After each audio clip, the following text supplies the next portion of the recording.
Você piscou e dezembro chegou. Essa é a sua previsão de dezembro. Vamos conversar comigo sobre isso? Nessa previsão, eu vou fazer o que a gente sempre faz. Previsão de tarô para o mês de dezembro, lunação de Sagitário. Mas antes disso, eu quero bater um papinho sobre astrologia. Vamos conversar um pouquinho? Por quê? A gente teve no final de novembro movimentos muito interessantes, gente. E movimentos que vão marcar mesmo esse fim de ciclo e o começo do ano que vem. Então é muito importante que a gente já comece a entender algumas movimentações. A principal dela foi o ingresso de Plutão no signo de Aquário, definitivamente. Pois é, ele teve algumas fases. Ele foi para Aquário em 23, voltou para Capricórnio, ingressou em Aquário de novo, voltou para Capricórnio e agora ele ingressou de vez no signo de Aquário. Vamos tentar entender o que é Plutão. Eu tenho uma colinha das datas, então vocês vão me ver seguir aqui, tá bom? Ó, vamos lá.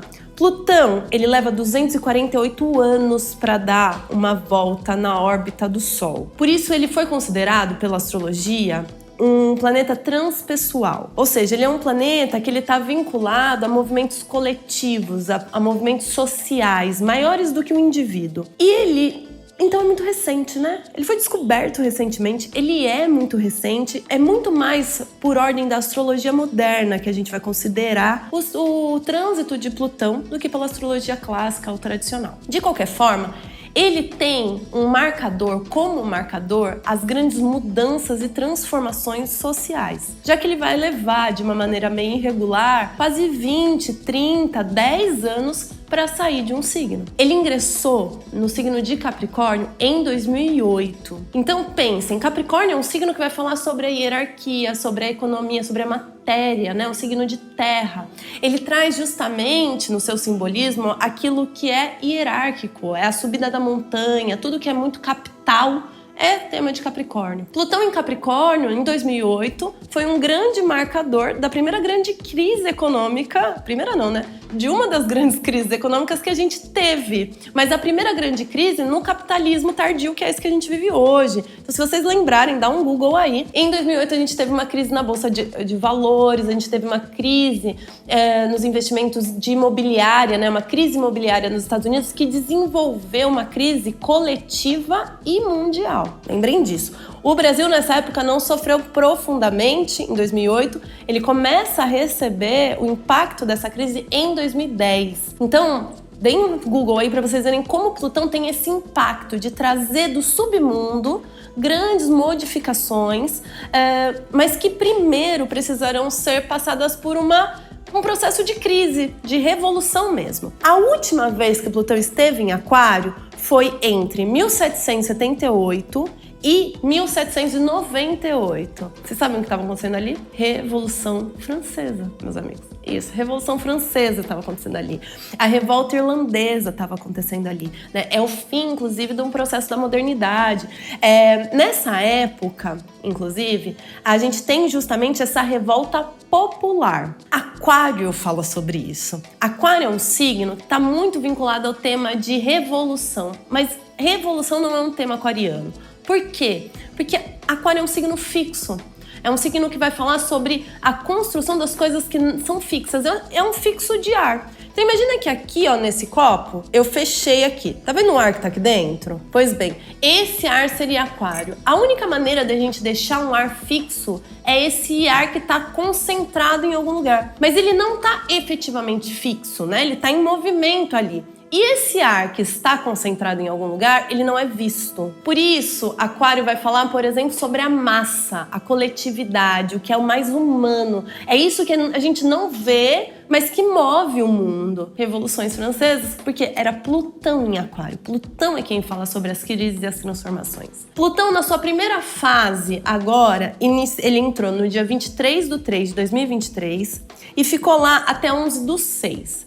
E nessa época nós fomos apresentados à principal inteligência artificial que a gente usa hoje, que é o ChatGPT. Então, olhem que interessante, né? Aquilo que envolve os temas de Aquário, como inovação, humanidade, coletividade, avanços sociais, começa a passar por uma revolução quando a gente tem, inclusive, esse processo da inteligência artificial. Isso é profundamente aquariano. Depois ele volta para Capricórnio e só ingressa novamente no começo desse ano, dia 20/1 de 2024.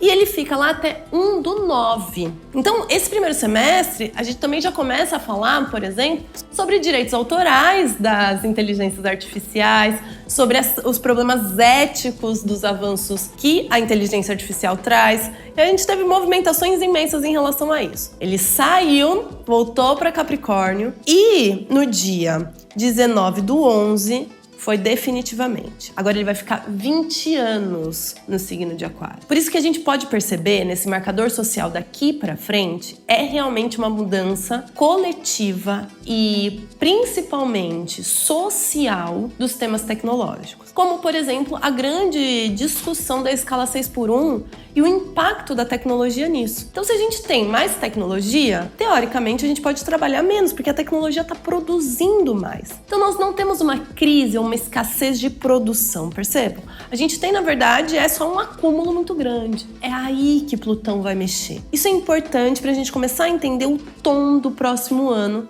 que lá na Lua Minguante já vai ter previsão para você de 2025. Então, se inscreve nesse canal para você não perder nada, combinado? Pois bem, falei sobre Plutão, agora eu vou falar de um outro planeta, Saturno.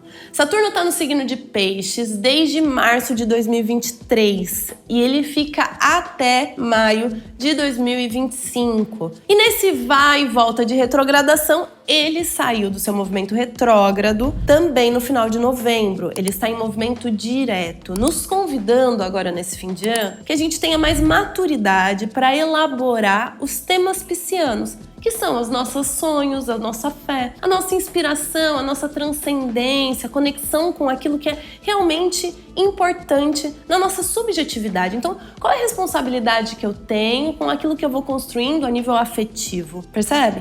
Então, isso tudo vai ser carregado agora para a virada do ano. Neste exato momento, a gente tem Mercúrio retrógrado no signo de Sagitário. Mercúrio não é muito fã do signo de Sagitário e eu sei que você já viu aí na internet todo mundo apavorado com o trânsito de Mercúrio retrógrado. Mas, gente, vem cá. Mercúrio fica retrógrado 3 vezes, 4 vezes no ano. Não é nenhum fim do mundo um Mercúrio retrógrado.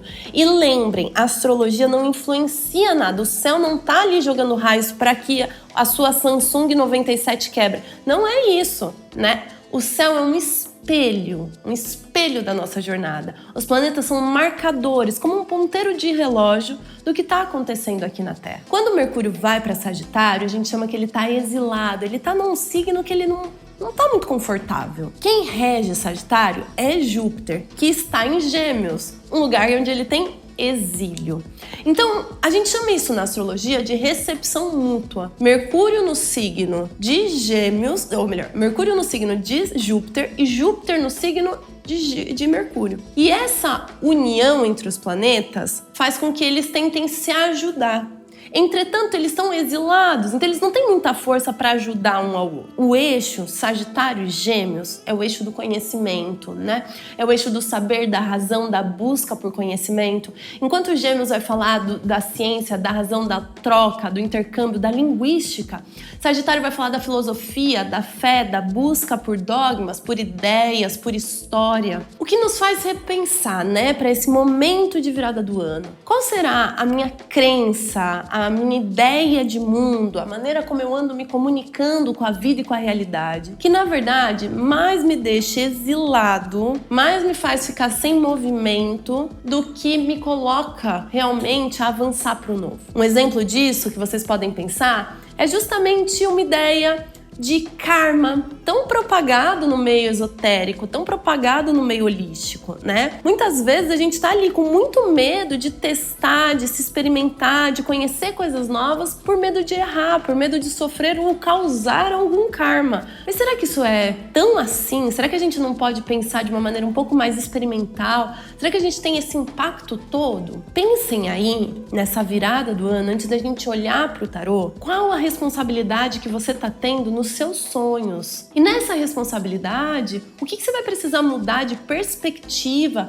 para poder ter um olhar mais social, mais coletivo, que realmente acolha as pessoas e os avanços que a vida, a internet, a tecnologia está proporcionando pra gente. É muito, muito necessário mesmo que nesse momento a gente consiga entender que o céu espelha um momento de muita transformação. Todo tipo de conservadorismo, né? E aí aqui eu não tô dizendo de posição política, eu tô dizendo no sentido de tentar conservar uma ideia, pode ser prejudicial nessa virada do ano.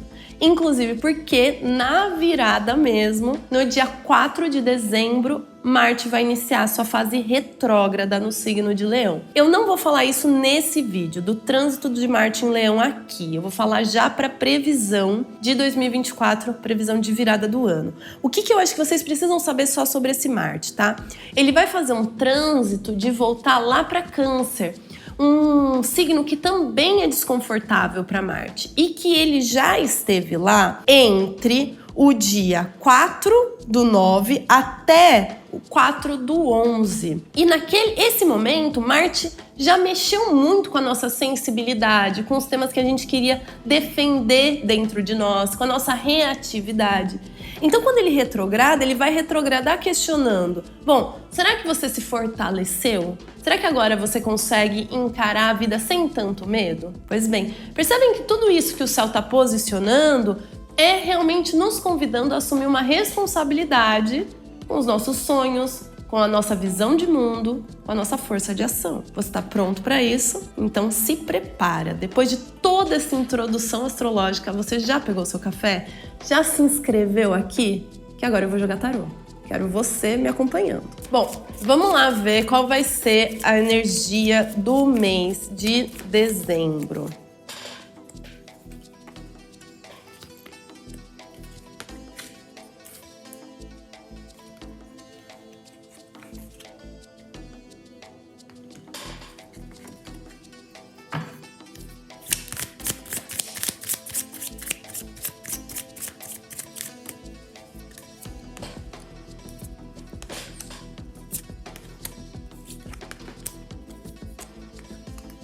Achei bonito, gente. Achei que tá bonito aqui. Vamos entender, ó.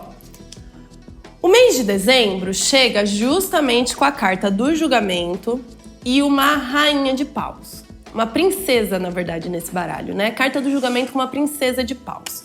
Aqui eu tenho movimentos bem interessantes, porque ele tá dizendo o seguinte: dezembro vem com a oportunidade de um renascimento alegre, divertido, potente.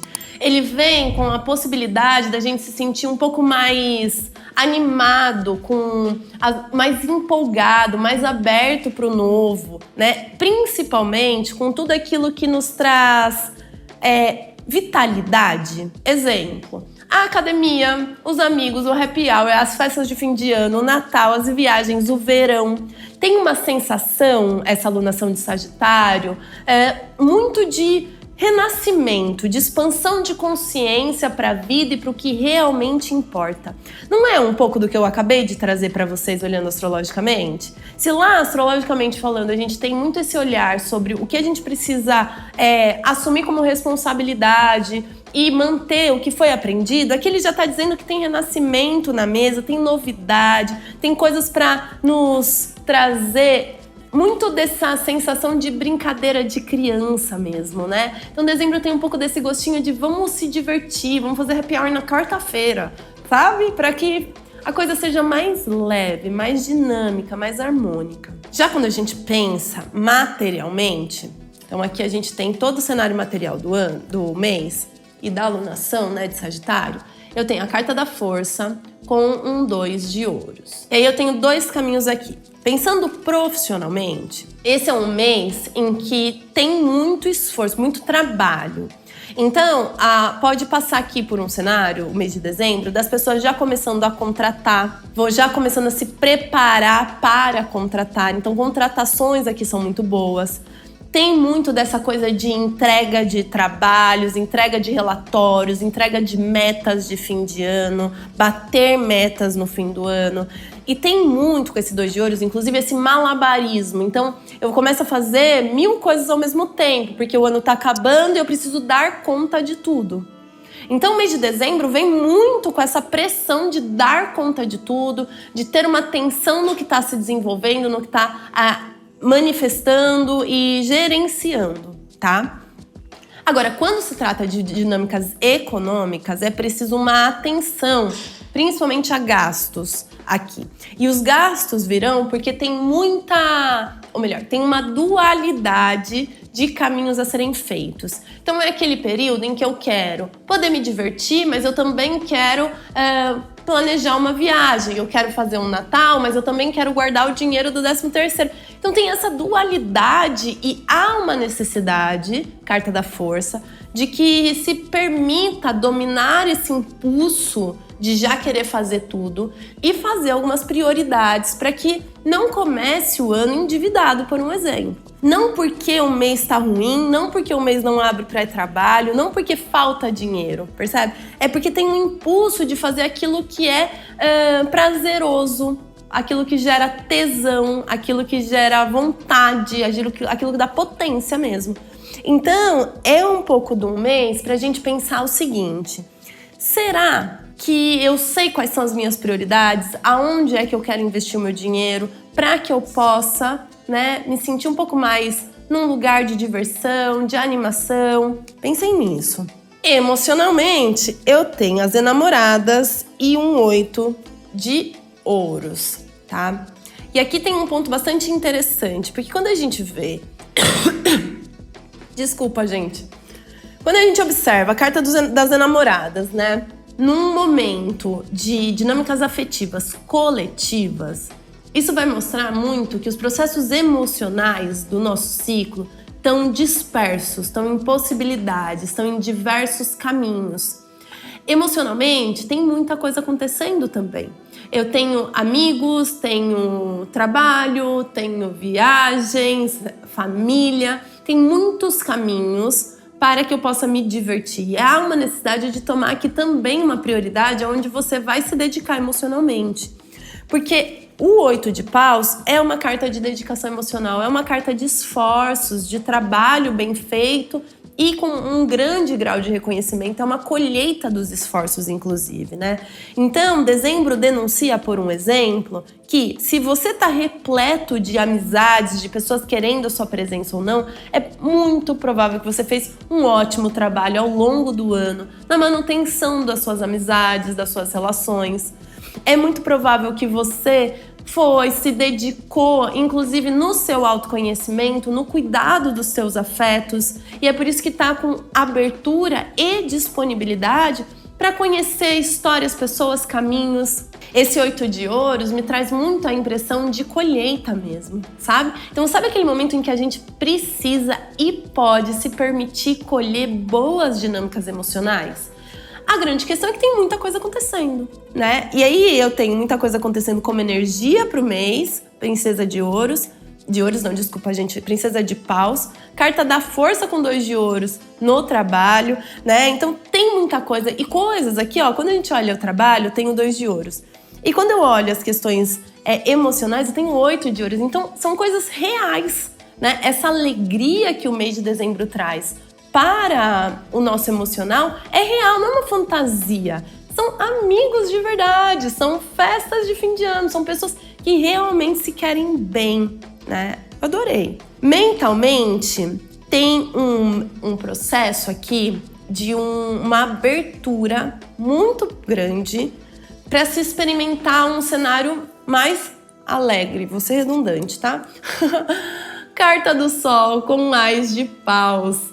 Gente, carta do Sol com Ás de Paus é de uma alegria, de uma diversão, é de uma consciência expandida, de uma clareza de visão tão grande. Aguardem de dezembro e dessa alunação aquela sensação de, bom, eu sei o que está acontecendo, eu sei o que é real, eu sei o que não é real. Todo o esforço que eu construí em mim até aqui, eu consigo colher e consigo ver por onde ir. Esperem mesmo desse ciclo algum tipo de inspiração. Esse Ás de Paus me traz muito essa força de inspiração para que se possa entender caminhos e se abrir, inclusive, a caminhos. Então, quando a gente olha esse Sol no mental, com a carta do julgamento como energia do mês, é aquele mês para ficar consciente mesmo das coisas. E lembrem na primeira parte desse vídeo em que eu falo do Mercúrio retrógrado.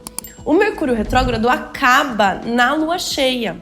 Se você não se inscreveu, se inscreve para receber a notificação do vídeo que vai subir na lua cheia, tá?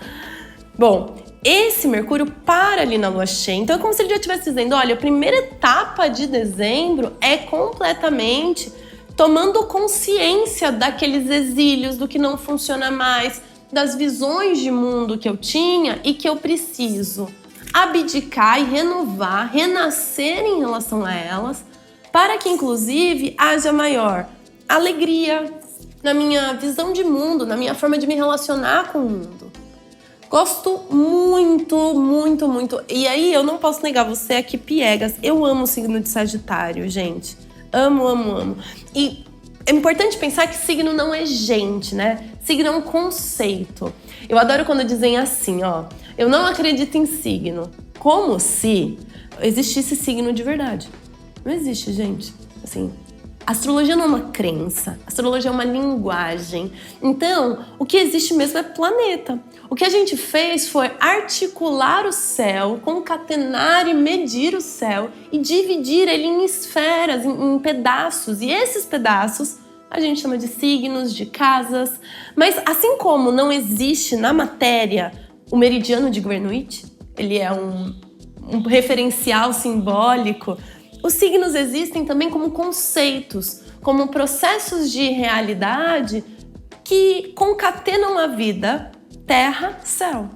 Percebe?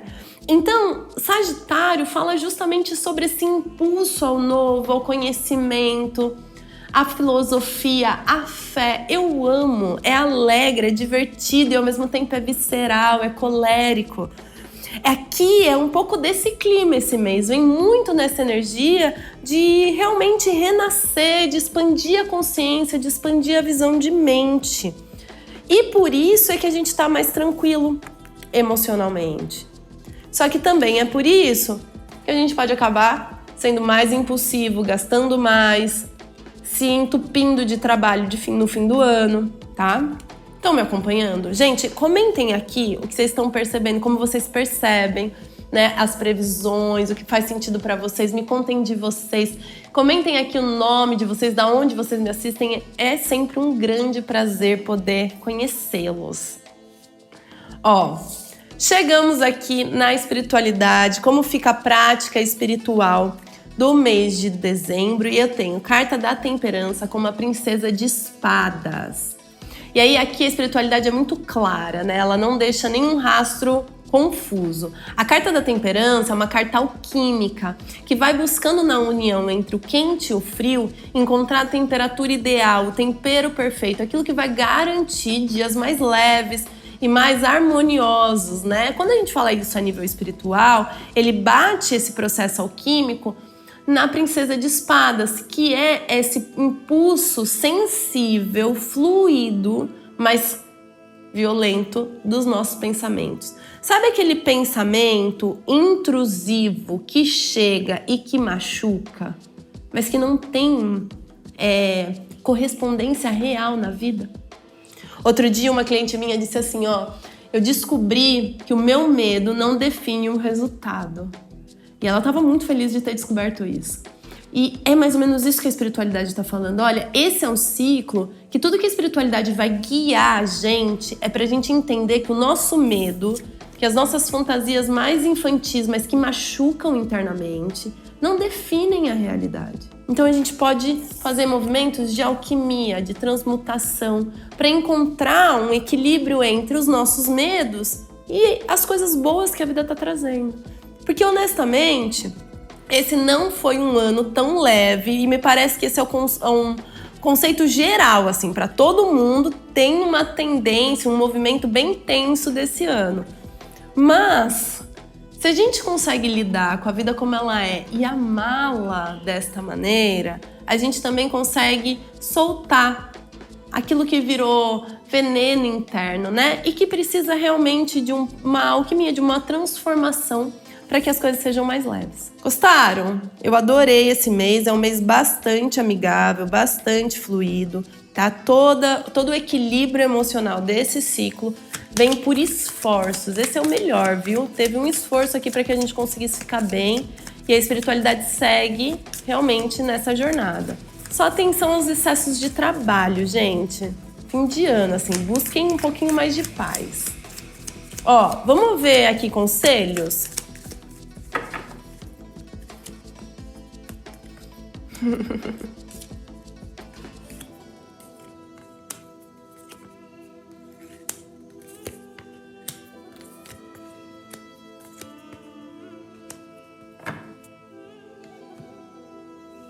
Tá. Ó, olha que interessante que a gente tem aqui, ó. Como conselho-chave para o ciclo, eu tenho a carta dos enamorados. E essa carta, nesse baralho, vai falar sobre esse amor que fica depois que todo o prazer foi nutrido. Então, depois do sexo, depois desse encanto, depois dessa paixão visceral e carnal, o amor que realmente fica é o amor dessa carta aqui.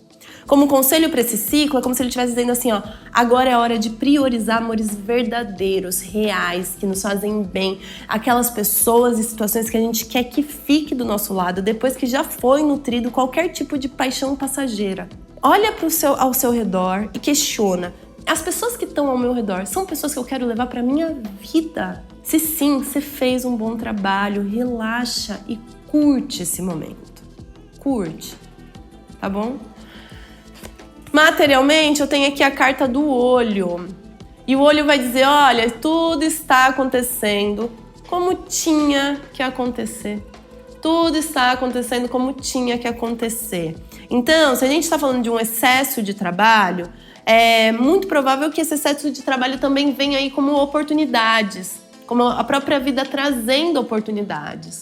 Se a gente está falando de você meio impulsivo para comprar, para fazer, aqui a carta do olho está dizendo, olha, a vida está apresentando possibilidades de investimentos, de compras, de movimento, porque realmente chegou um momento de você experimentar possibilidades. Mas quem define como você quer se relacionar com a vida é você. Então, é importante assumir essa responsabilidade, né? Aqui a carta do olho está dizendo, não tem nada errado, tem mesmo trabalho para ser entregue, um excesso de trabalho aqui. Mas era o que precisava acontecer nesse momento. Você pode, inclusive, ser convidado ao longo desse ciclo, com esse 2 de ouros, até para novos trabalhos, ou seja, trabalhos de fim de ano, trabalhos temporários, freelas no fim de ano. E a carta do olho está dizendo, olha, é isso, é a vida trazendo oportunidades para você. Mas quem decide é você, entende? Então é um pouco sobre essa carta de novo, a carta dos enamorados. Se eu vou escolher um freela e vou ficar com 2 trabalhos nesse fim de ano, esse trabalho ele me nutre emocionalmente ou é só financeiramente? Porque se for só financeiramente, pode ser que não vale a pena nesse momento, tá? Já quando a gente observa emocionalmente, vem a carta do mestre. E o mestre, ele faz referência direta a essa imagem desse mestre cristão, né? E ele traz a ideia de dar o nosso melhor, ser a nossa melhor versão. Então, emocionalmente, as coisas boas que aconteceram e que acontecem e que acontecerão nesse ciclo nos convida para que a gente realmente seja a nossa melhor versão emocionalmente. Eu disse, né, que a carta dos enamorados 8 de ouros, que existem pessoas, possibilidades, caminhos que nutrem, gente legal do teu lado e muito provável é porque você se esforçou para isso.